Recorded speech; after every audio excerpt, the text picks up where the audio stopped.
my name is Sinead McBrearty. I'm the Chief Executive at Education Support, and we are the charity for everyone working in education.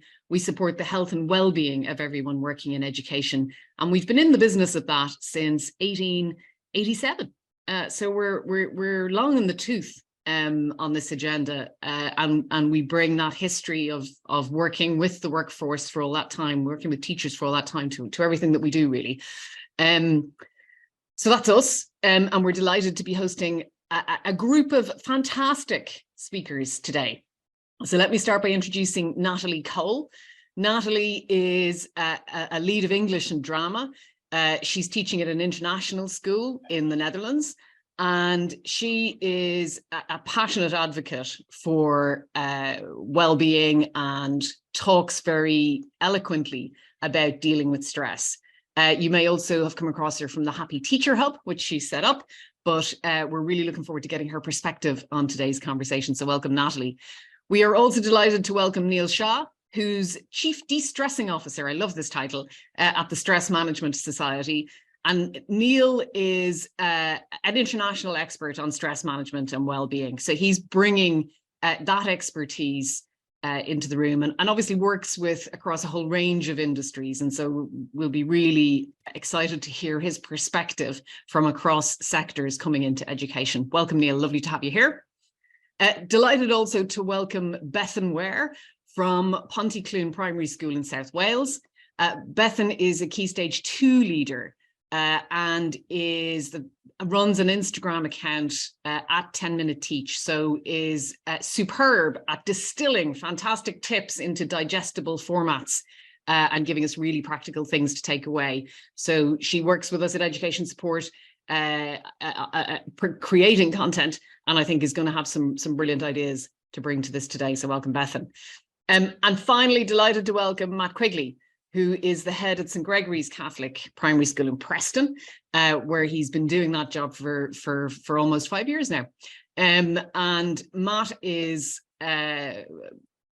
Matt's spoken very eloquently about learning about how to lead on well-being and mental health by being around really poor examples of it in the past and seeing it not done well in other places, which is an experience many of us can relate to. But he's worked really hard at his school there to set a good culture and is going to share with us some of that journey. So really pleased and delighted to have that perspective here today. Welcome, Matt. So that's who we all are. And we can see that we seem to have from Cornwall through to across through North Wales, coming up through Devon. We've got Colchester, Sheffield, Northern Ireland, the Southeast is there, the Northwest is there. It's a lovely bit of coverage from across the country. So welcome to you all.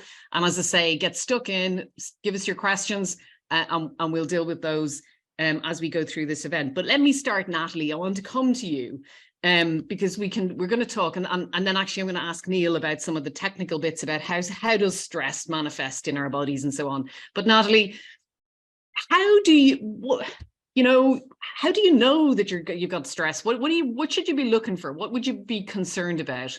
What should we be paying attention to if we're thinking about stress? From first-hand experience, the main things I think is kind of the physical parts. I think for me, my first sign was the lack of eating and not having an appetite whatsoever. I found I was just kind of eating to survive rather than actually eating to enjoy anything. And so it basically became just like soups and cereal just to get something down. And I think that was my first kind of telltale sign that, yeah, something wasn't right. And the lack of sleep, that was the next kind of indicator. Constantly waking up during the night or finding it very hard to get to sleep. And then when you do wake up, you can't get back to sleep because you've got work on your mind constantly. And then behavior and how I dealt with the people in my life. I remember a period of time and my dad said, Natalie, you're not a very nice person anymore. And you had to agree because I was a shell of myself, and it was really hard until you're out of it. You can't see that, but at the time it was just kind of like work completely consuming you, and just not having the ability to really be sociable or want to be. And so you kind of isolate yourself as well. I found that was happening. And then when you do speak to people, it's not very nice interactions because you're quite mean. And so, or you cry. That was another thing I did a lot of. It's either tears or anger. There was no kind of in between. And so I just think just those were my three, I would say, the main ones. Also I was starting to feel quite a lot of nausea. So even though I did eat very much, I still felt sick all the time. And if there was extreme or heightened emotions, I would be the first one in the toilet kind of throwing up. And that's when I think that was my kind of last sign of something isn't right. And anxiety started then creeping in, just the even being out of breath all the time. I know I'm not the fittest person in the world, but it was a case of I would just be speaking to somebody and they'd be like, are you okay? Because the chest and the deep breaths you had to kind of take when having a conversation, because the anxiety was just always there. They're the more extreme versions, but I think the main one, I think, is when you see someone start to withdraw from themselves and then you just don't recognize parts of them anymore, I think. And then, I think things just start to build over time. Really, really valuable insight, Natalie. Thanks a million for sharing that. And resonates with me a lot, actually. I remember when I was young and didn't have grey hair, I worked in the city. And that sense of nausea, I recall from some, times when things weren't great, really, really well. And actually to this day, my partner says that it's really obvious when I'm not in good shape because my irritability goes through the roof. At least I'd put that down to stress. I think otherwise maybe not so bad, but colleagues might say differently. But thank you for sharing that personal insight from your own experience. Neil, we talk a lot about stress. Stress is discussed wide and far in general culture, and certainly in education we talk about stress a lot. Just so that we can all be clear, would you just give a little brief summary of what actually is going on when we're experiencing stress? Well, thank you, Sinead, and thanks for having me here. It's interesting because we have demonized stress in modern society, and we tend to use it as a catch-all phrase to describe a lot of our negative feelings and emotions. And it obviously is a challenge because we are experiencing in a way that doesn't serve us. I think it was your own data that suggested 75% of people in the profession have experienced work-related stress in the last couple of years, and more than half of people in teaching are considering leaving their jobs because of stress.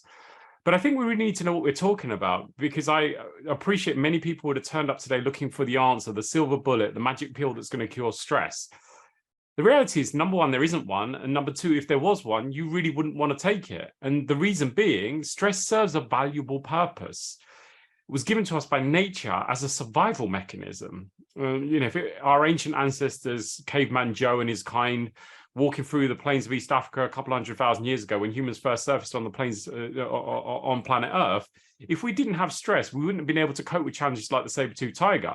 It equipped us to fight hard and run fast, and in turn allowed us to not only survive, but go on to thrive and become the dominant species that we are on the planet today. I'm not sure if that's a good thing or a bad thing, debate for another day, but the point is it got us here.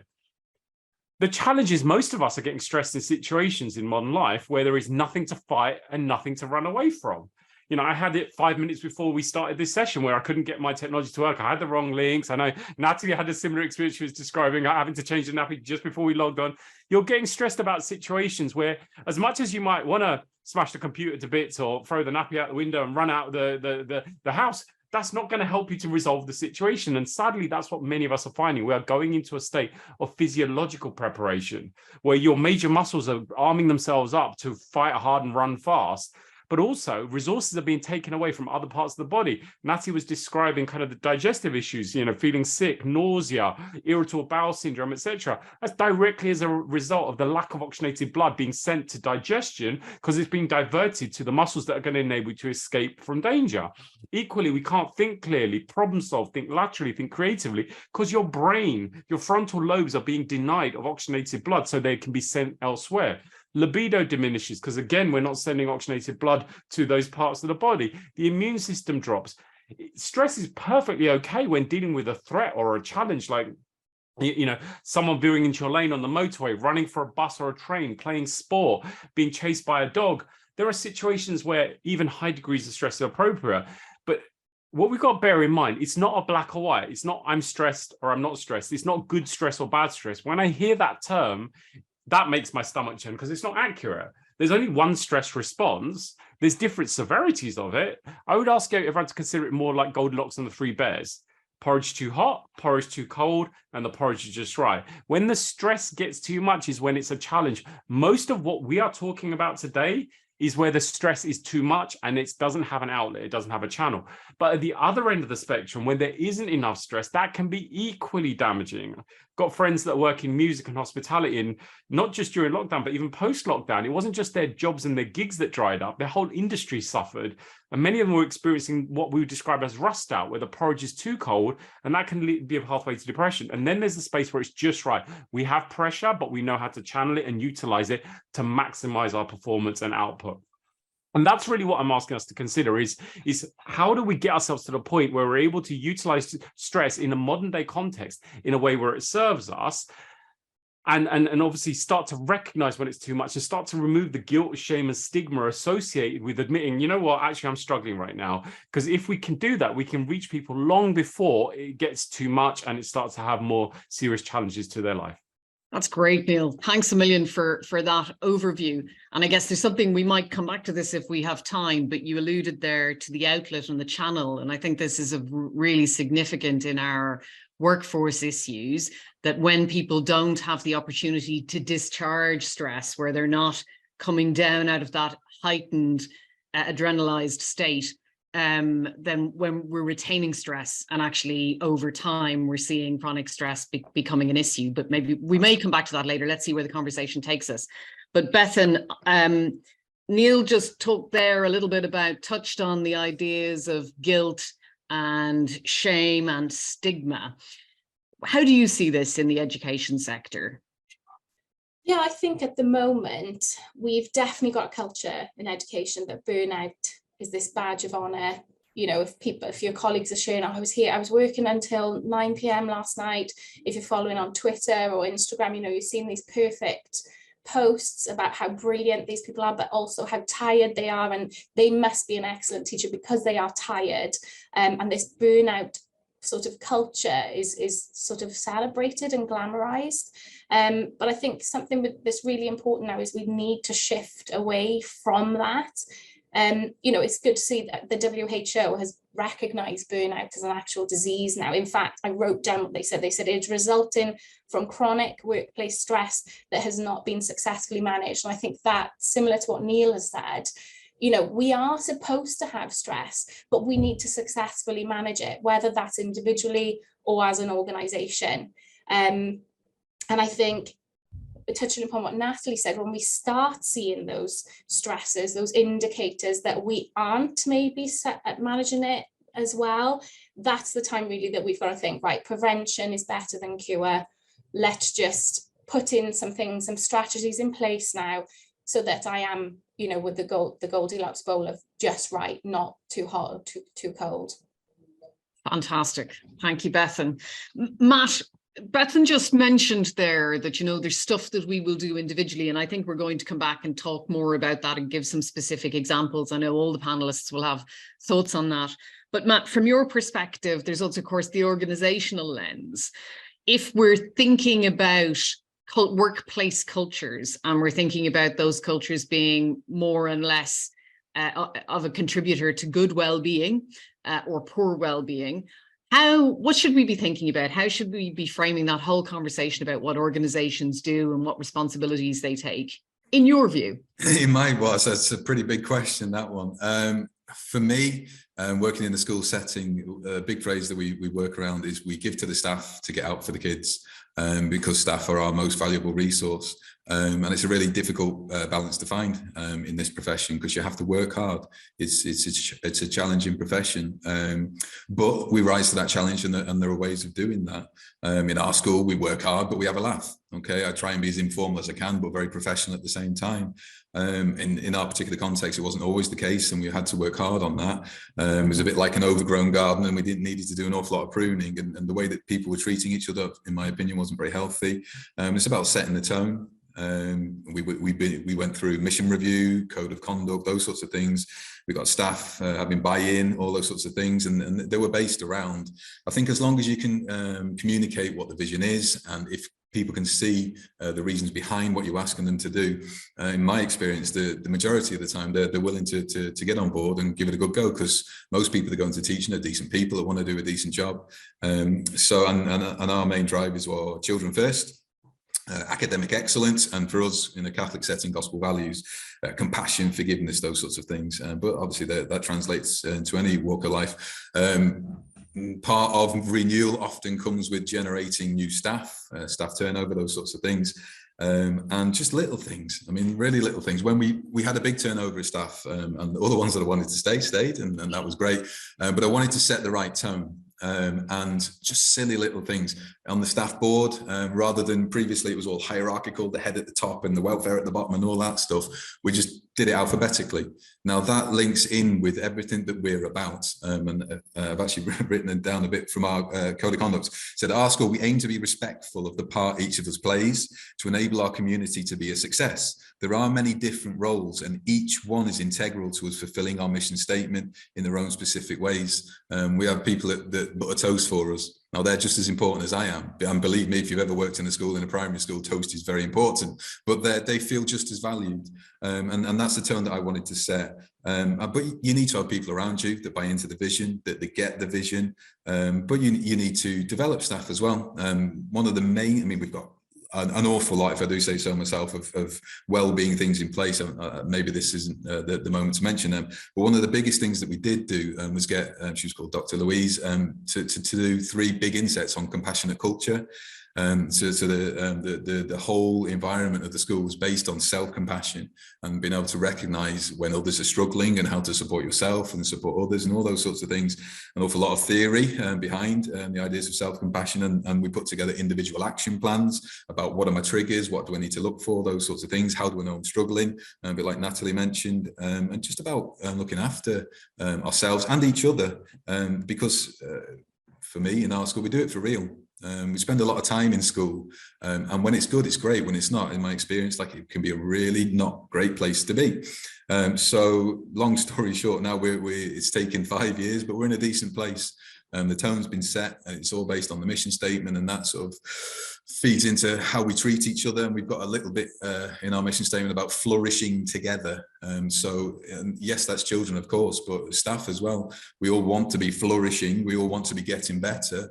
We spend a lot of time here and put a lot of effort in. So as individuals, people now are valued here, and the values that we have are lived out.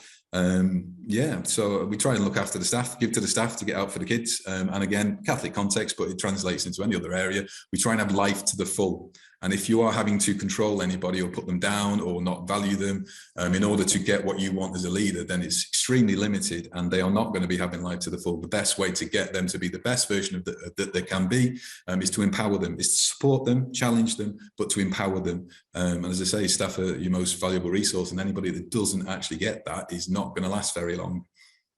Lovely. Matt, thank you very much. 3 days on compassionate culture is not something I hear too often from school leaders in terms of what they're practically doing on the ground. So really interested to hear it. Natalie, we've spoken before about the well-being of colleagues from minoritized ethnic backgrounds and how stigma might play out for them differently from white colleagues. Do you want to say anything about that? Yeah, so I come from a Jamaican background, and there was very much a stigma around mental health. There was no such thing as mental health issues. You just had to kind of suck it up and get on with it. And obviously being a Black woman, you always find that you don't want to make mistakes, and you have to try harder than everybody else. And so having that drawn into you from a very young age, you don't want to talk about your mental health. And I think that was such a barrier for me, and why my anxiety went on for such a long time without really noticing it was anxiety, because mental health wasn't a thing. And I couldn't go home and talk to family because, again, they didn't understand what it was. And it was just like, oh, you know, just brush it off, you'll be fine. And that's something I notice a lot with other Black teachers, and even with Black students and things like that. It is just something that you just don't talk about. And as you say, especially with, I feel like even with Black males, it can be worse because of this hypermasculinity, and that comes with that. And yeah, it really is. And then you've got the microaggressions that you experience when you're in the school, that you kind of have to, that also affect your mental health, knowing that Black teachers are affected by progression within their careers. The microaggressions you get generally every day, just comments, oh, you're, you know, so well spoken, or oh, you know, just the stereotypes and the things that kind of attach to your race, that you just feel that you can't speak about, because if you do, you're the angry Black girl. And so all of these little things also adds to the stress and the anxiety that you're feeling, because, as you say, you can't express yourself and express what's going on because of judgment.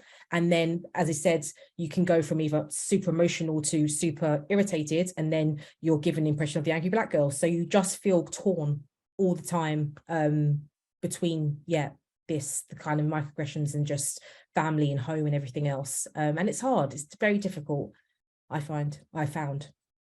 It's really interesting. I mean, we could talk about this for a long time, but the two things you pull out really clearly there are, on the one hand, the impact of discrimination and how that might link to creating or shaping stress. And on the other hand, there's a universal point here around culture and how different cultures see and engage with stress and mental health, and how we think about it and how we talk about it. I mean, I'm very struck listening to Matt talk about the values in his school and the approach. Having grown up in 1970s Irish Catholic Ireland, you know, for me, Catholicism didn't include a lot of what the compassionate elements that you're talking about there. So it's really interesting. The cultural heritage is also rich with narrative and stories and beliefs that we pick up and matter in our communities and our cultures. And then there's also the issue of, if you're visibly different from other colleagues in any setting, that pressure of feeling that you might be representing in some way. You know, it's not just Natalie, it's all Black women that she has to be today with whatever's going on. For a while, I was the only Black teacher at my current school. And this was a time during the whole kind of George Floyd thing. And I found that really difficult, having nobody around that you could actually talk to or relate to. And, you know, colleagues were sympathetic and they tried, and don't get me wrong, they're lovely people. It's just not having somebody who looks like you or understands the issues that you go through can be really difficult. And yeah, my mental health was, it took a bit of a turn at that point, because you are trying to figure out, okay, this is such a global thing that's happening. How do I feel about that? My students want to talk to me about, because it's international setting, my students want to talk to me about that, but then I don't even know how I can communicate about with that. So it's really difficult when you feel as if you're the only one. And as you say, people are lovely enough, but there's certain things, especially if they're kind of invisible to other people. And yeah, super difficult. Yeah, thank you for that. Neil, I know that you are working across sectors and see different industries and all sorts of different settings. Are the things we're talking about here just common across all workplaces? Do you see anything different in education from other settings you work in?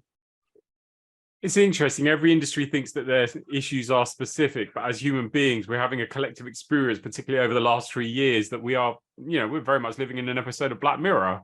Walking outside your front door seems to be more fantastic than anything you can find on Netflix. And the challenge is that we don't leave the stresses of life, of society, of, you know, cost of living crisis, of the post-pandemic challenges, of, you know, the wars and challenges across the planet. You don't leave them on the kitchen table before you come home. Equally, you don't leave the stresses of the job at your desk or in the staff room before you go home. They follow you around.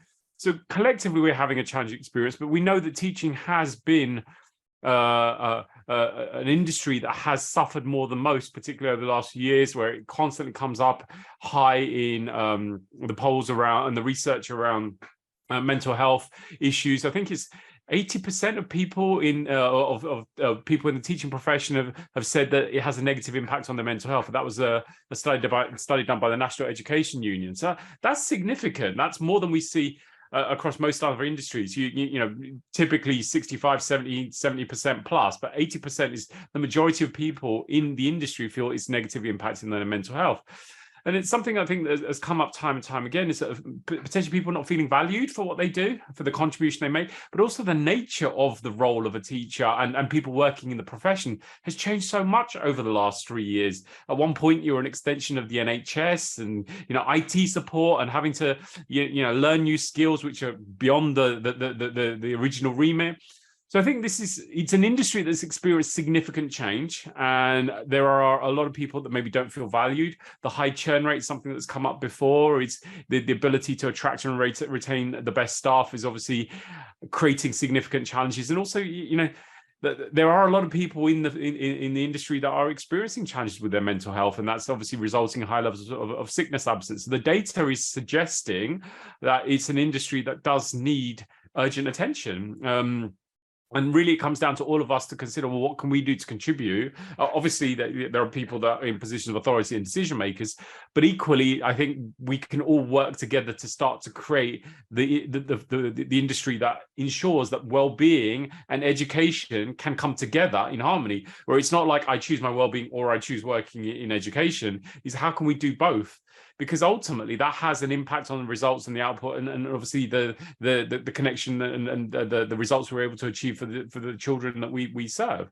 So I think it's something that we just need to get better at having these kind of conversations, and it's great that we've got today to really plant some seeds which hopefully people can take away and take action against. Great. Thank you, Neil. I'm delighted to see that we have our first question come through from the audience, which is about behaviour in the classroom, which I'm going to come to in a moment. Matt and Bethan, I'm going to come to you on that in a moment. But first, Bethan, I just want to start to unpick, what is it? So I think we've set out here now quite clearly some of the dynamics around stress and some of the issues that we might experience. If I'm now sitting here as an educator thinking, but what can I do for myself? How can I look after myself? Where would you be starting in that? Yeah, I think obviously thinking about this webinar, I thought, right, what can I give to people that they can do today to make a change tomorrow? Because I think lots of people come in here will want some quick fixes. And I think, just to echo what everyone says, you know, it is a culture shift. It is a mindset thing. It is a huge issue. You know, these quick fixes are not going to work for every single person. I've got 3 top things that I tend to do that really helps me manage my stress. Putting it out there with the caveat that this is my self-reflection. I've worked on things. It's on my values, my personal circumstances. I'm similar to Natalie. We've both got toddlers, Natalie. So, you know, that my personal circumstances at home are, you know, slightly different now that he's entered the world, you know, with my external pressures. But I've sort of come up with these strategies, and these are sort of my core things that I rely on to manage that stress. So the first one is, I struggle terribly with mental load. I find it hard as a mum. I find it hard as a teacher. I'm also a leader, so I have my leadership hat on sometimes. And I really find the way to deal with that mental load is to do a quadrant plan. And it's like a traditional to-do list, but 4 ways. And my titles obviously are different for everyone, but my title is class teacher to do, leadership to do, home to do, and family to do. And I always find that helps me sort of compartmentalize all of the different things that are rushing through my brain that really does make me feel that, you know, too hot stress, and allows that time then for presence. You know, if I'm doing something with my family and I think, oh, I've actually got to do that IDP and speak to so-and-so, I can just jot it down. I am a, you know, Natalie will love that I, keep a planner everywhere. She knows the importance of planners. I jot something down, and then that gives me the, okay, I've let it go over there. I know that I have to do it. I've acknowledged it. It's added to my list, but I'm back present with whatever it is I'm doing at the moment. The next thing I really feel is crucial. It's a very difficult thing to do, but it's the setting the boundaries and saying no. And I think that's one of the biggest things when you have a discussion with your staff as to, why are they feeling stressed? Well, I'm just taking so much on. It's easy to say, well, just say no, just say no. It's not in our nature as educators to say no. We have the constant dialogue in our heads, but it's for the children, but I must do it for the children. And I think in terms of setting those boundaries and saying no, you've got to check in with yourself, think about what your values are. I know it's Brian Dyson, the CEO of Coca-Cola, that said, you have glass balls in life and you have rubber balls in life. You need to sort of check in, what are your glass balls? Things that you will not, when you're juggling all of these balls, you will really save from smashing, and the ones that you can let go sometimes because they are going to bounce up. And I really love that analogy. I constantly think about my glass balls to set my boundaries. And that really does then help with saying, no, that's a rubber ball. Actually, I'm not going to do that because it's going to impact my glass ball. And I'm sorry, but I can't do that. It sort of gives you that backup for it. The last thing then really is I really feel you need a grounding partner or a relationship, whether that's someone you work with, whether it's someone at home, whether it's a family member, a friend. That grounding partner is the breathing space to vent, to talk about it. We all know from counselling, education support with your helpline, when you talk about things, it gives that chance to sort of put things in a logical place. It gives you a chance to explore your feelings when you've got someone really listening to you and help you see the bigger picture and go, okay, great, let's ground you now. This is important, but also I'm going to give you permission to have some space from that. I'm going to give you the permission for a break. And I know I love analogies and quotes and things. My class, we have a new quote every week in my class, I love it.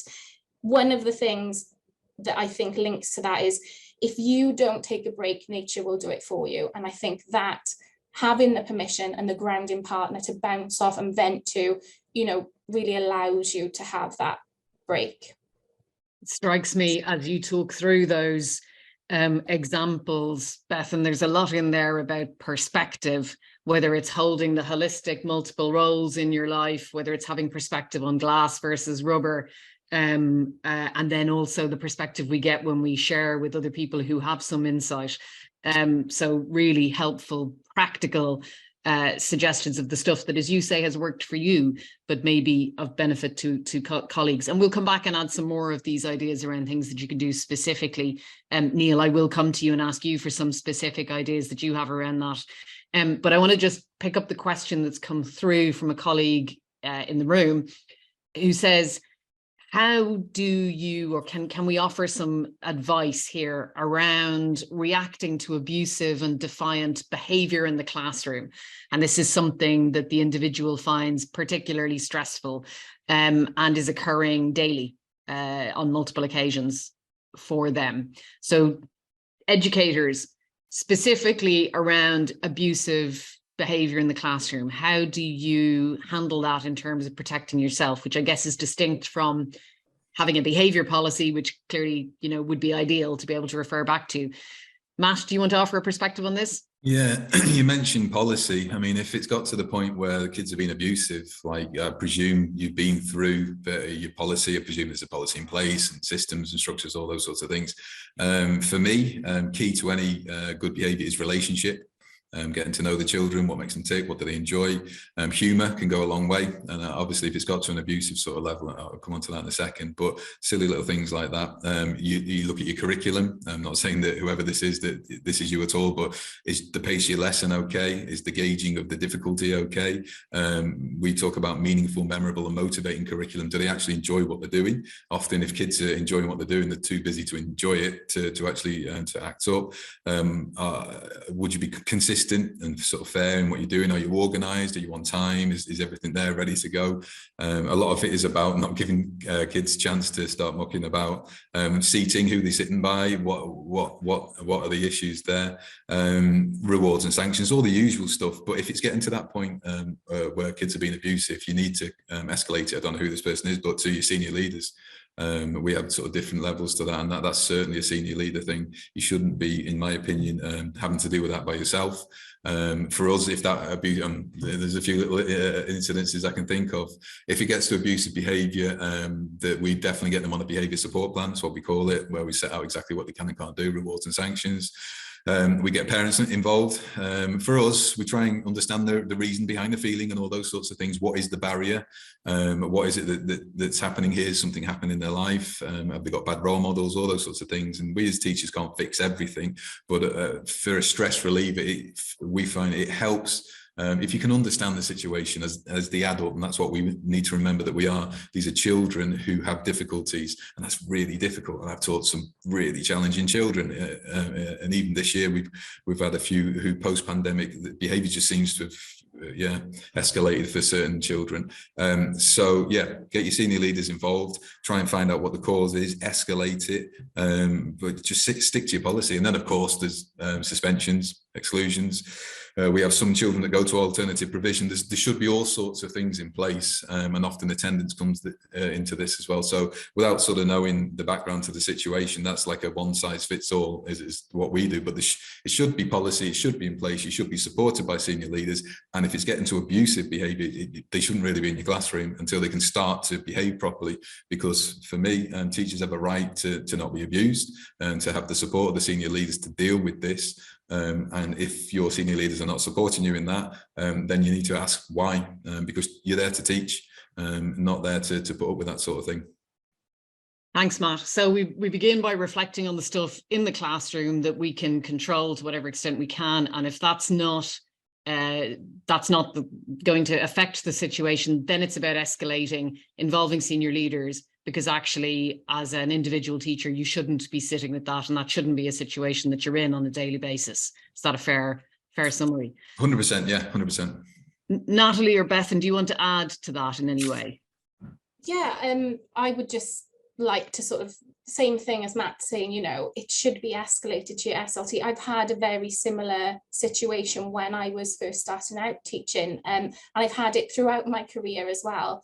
I think it's a very lonely place to be when you're feeling that is the cause of your stress all the time. You feel it's you against the child, and it's almost frustrating in some ways when you ask SLT for help and they take them out for 5 minutes and bring them in. You know, I've been in that situation myself. Just to reiterate what Matt's saying really is, your SLT should be supportive. If a child is at that level where they're constantly disruptive, they're constantly abusive, there should be a multi-agency team around them. It's not just you. I think the feeling of loneliness in that case doesn't help with the stress. We've got a new ALN bill in Wales. I noticed there's a couple of people from Wales here, where we have a graduated response in class, where more and more agencies are pulled in, more and more strategies are trialed. And I think the more people you get involved, the less lonely you feel. And I feel that sometimes takes the stress off. Again, that asking for help, we're seeing it as this burnout as a badge of honor. Oh, I better not ask for help because it looks like I'm failing. I better not ask for help. I don't want to seem like I'm a failure. I'd rather be stressed. You know, we've got to get away from that. SLT, part of their role is being a support to you as a teacher. So definitely reach out for that help and don't feel alone. And Bethan and Matt, and indeed Natalie, what happens when you do reach out to SLT and they're deaf to your request, or they don't respond? Because you'll be shocked to hear there are schools in which SLTs are not responsive to the request for help. What can the individual teacher do in that scenario? I mean, obviously they can leave at the end of term, but short of that, what can they do? Do they have any recourse to anything? 100%, yeah, they do. Everybody's got to have a place they can go to. For me, if that was happening here, I hope it wouldn't. But if somebody had a problem with the SLT, they come to the head teacher. If somebody had a problem with the head teacher, then part of complaints policy, whistleblowing policy, is to go to the chair of governors, and that should be in everybody's policy within the school. That everybody knows that there's a place that they can go to. Obviously, contact your union without starting to get unionised about things like. Sometimes when you start to speak to people like that, I've done that myself, it just makes you realise, no, actually, this is not fair, and that it should be being supported. If senior leaders aren't doing that, then you really need to look at the school that you're in. But in the short term, you can go to the chair of governors, and it's not about being a troublemaker. You're not being treated fairly, and you're not being supported to do the job that you're trying to do. Right. I think that's, I mean, I think that's right. And I don't think that's straightforward, particularly if the experience in the classroom is affecting your well-being. You're unlikely to be in a place where your confidence is at an all-time high, but using the policies in the school and the procedures in school and recognizing that it's about safety of everybody, I think is really important, but not feeling like you have to just suck it up. I think that's really important, because that's not correct in any version of this. We've got a question, actually, Neil, I'm going to use this to segue to you, I think.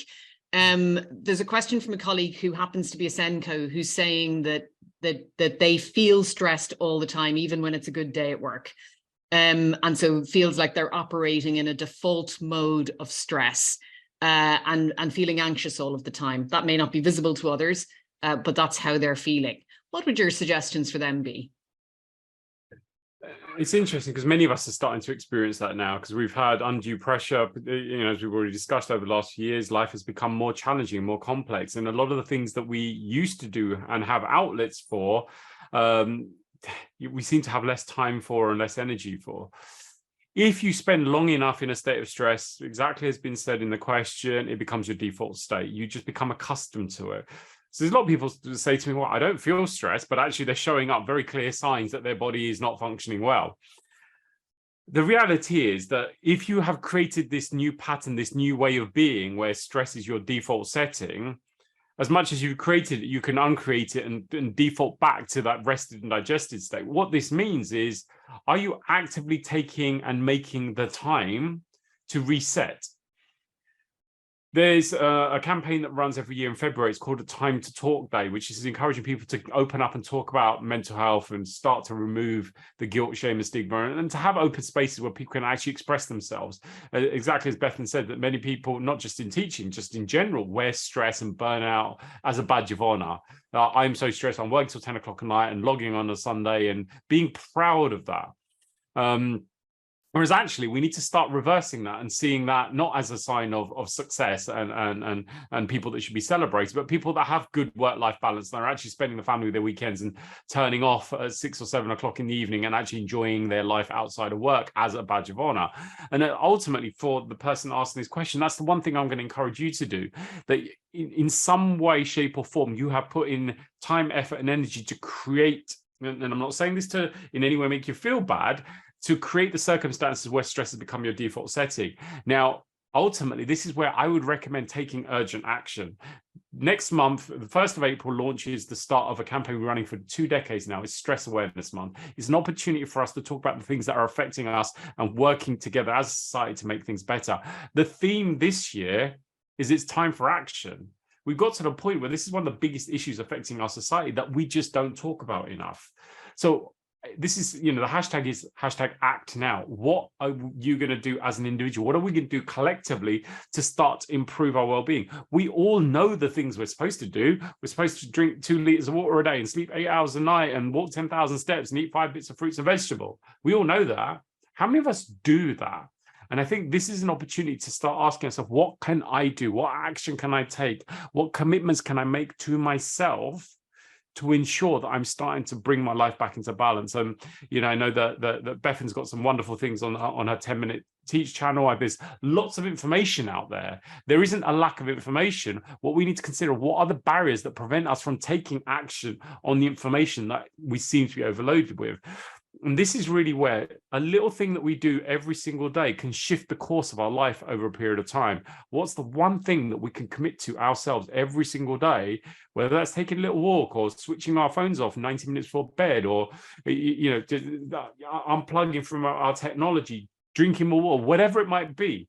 Make that commitment to yourself to build your resilience so you can cope with not just what we're dealing with today, but whatever crazy things the future is likely to offer. Thanks a million, Neil.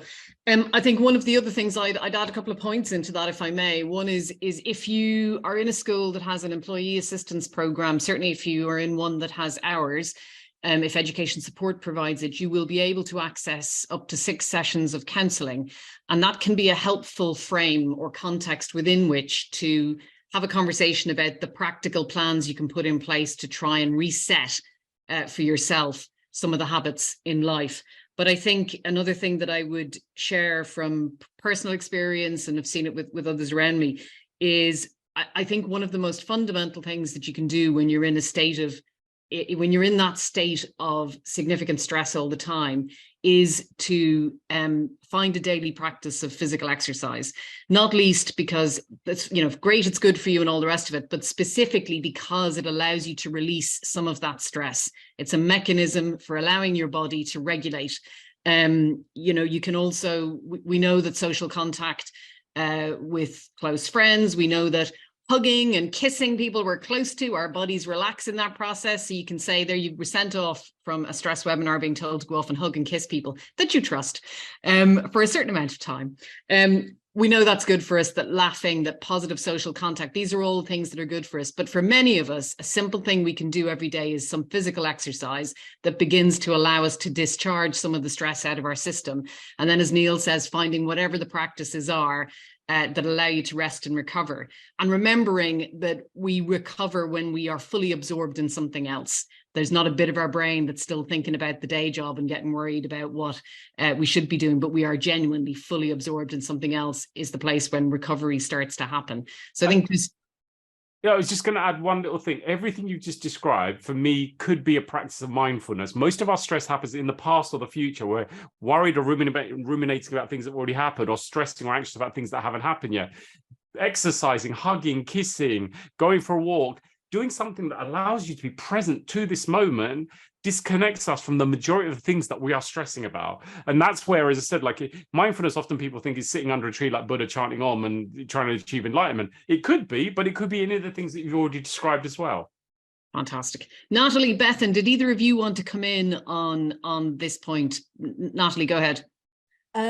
Well, first thing I want to say is I felt like that before, and it's just the constant feeling of you're just tense all the time. And one of my Ugandan teacher friends said to me, Natalie, if you die, all you're going to get is a letter home and a little mention in assembly.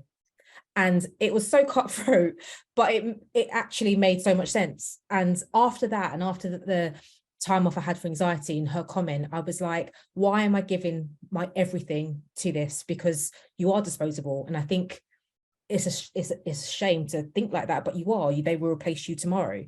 And I think it's important to realize that. And as Bethan said, it's like looking after yourself and balancing those balls that are important and the ones that you know you can drop. And now, especially being a mum, I think as well, that has also had to make school be the, you know, less of a priority, where I didn't recognize that as much before. But another thing, I also went to therapy, and I found that super helpful. Being able to kind of not talk to teacher friends or family where they know you or know the school and having an opinion on it, having someone who's impartial and who's just there for you and allows you to kind of talk and figure things out, I think is really actually important. And they give you tips and things that you can do to take forward. So like journaling, for example, or exercising in the morning before, you know, when you get up.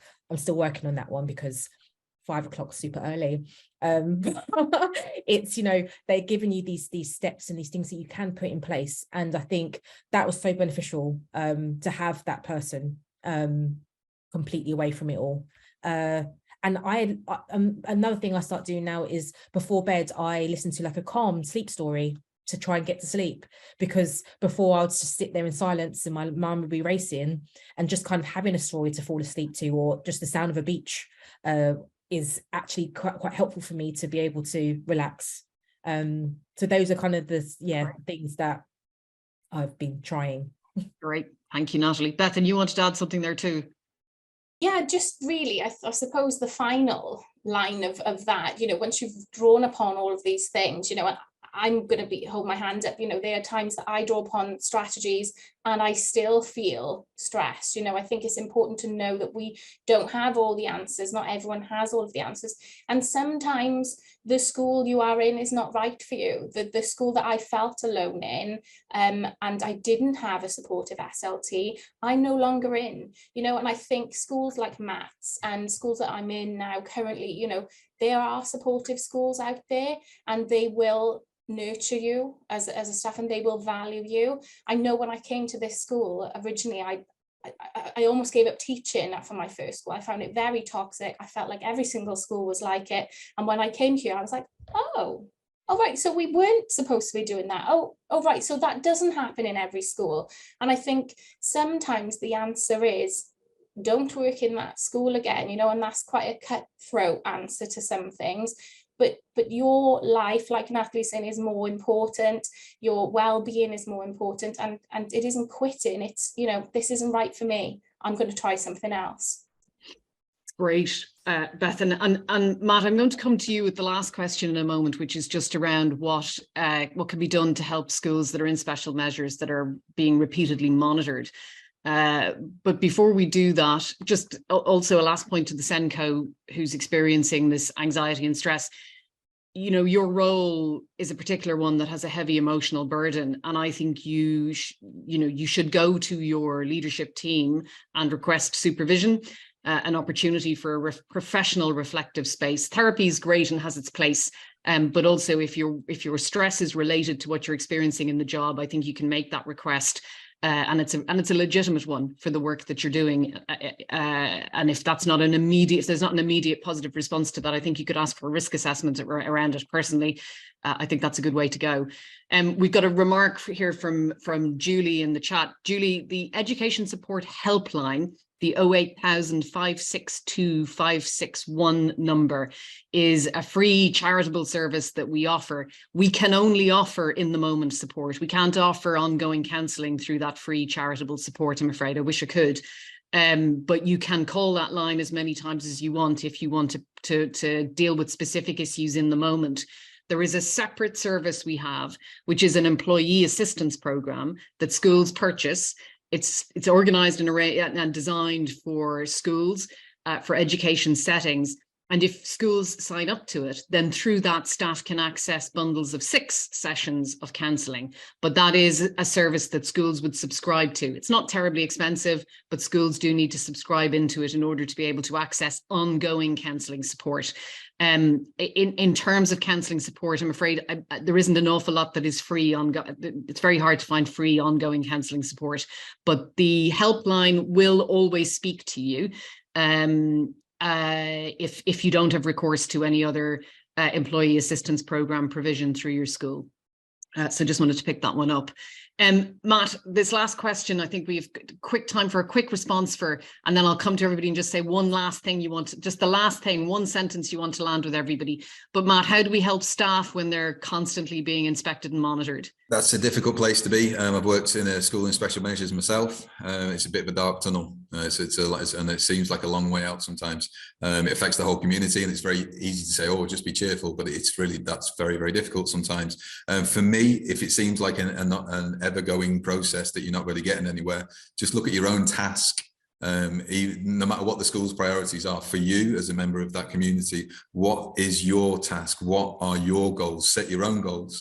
It could just be having a good lesson observation. It could just be, oh, I've really marked those books really well. And that for me will give you something to feel good about. And it's about trying to celebrate successes in a really long war. You need to celebrate the battles that you win, and to feel like you're making progress. For me, love a little post-it where I can tick things off, those silly little things. I mean, Neil can tell you till the cows come home about those sorts of things. But for me, it's about setting the goals to feel like you're making progress, even though it's a really long tunnel. And like we've mentioned before, reach out. get supervision. For me, in our school, every teacher has supervision of one form or other. That's quite new, but it's really, really helpful. And for me, at the end of the day, it's just a job. Okay, something we do to get money.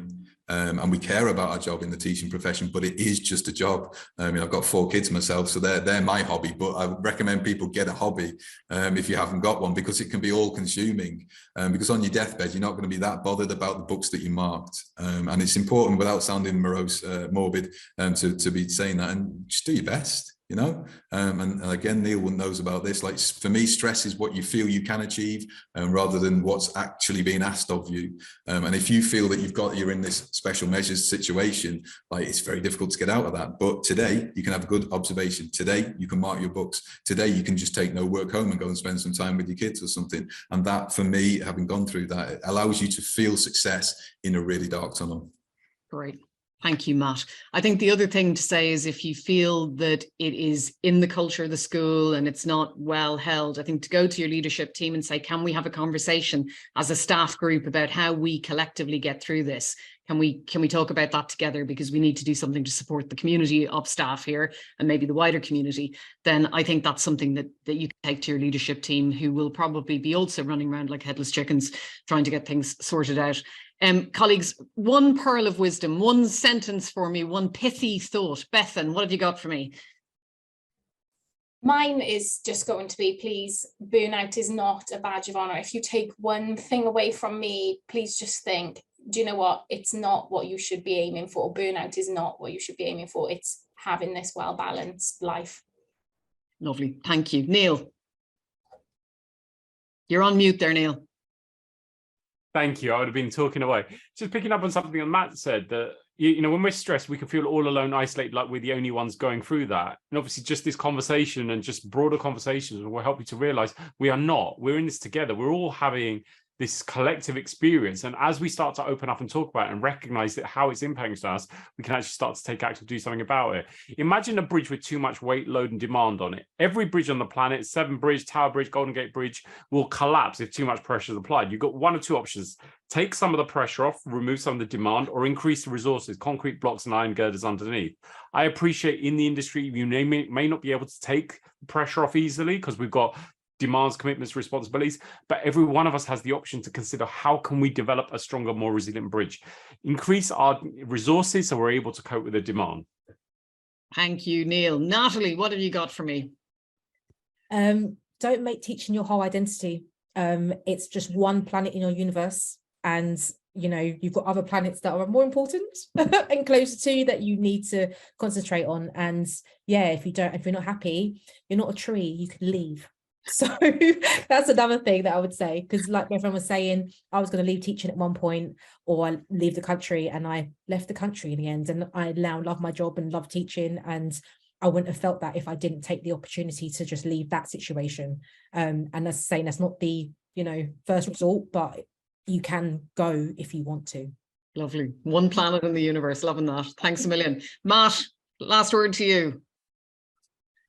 I'd say know your worth and go to where you're valued. And there are great places to work out there. And just a little plug, we are recruiting next term. So if anybody wants a job in the northwest of England, please apply.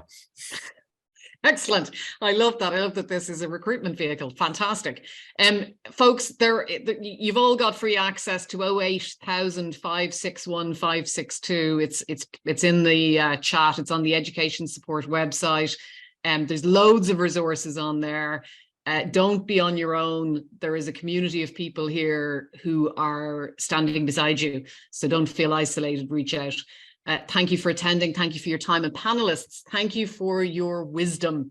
Really lovely to speak with you all. Really appreciate your time. Thank you very much. Take care, everybody. Good luck and have a good evening.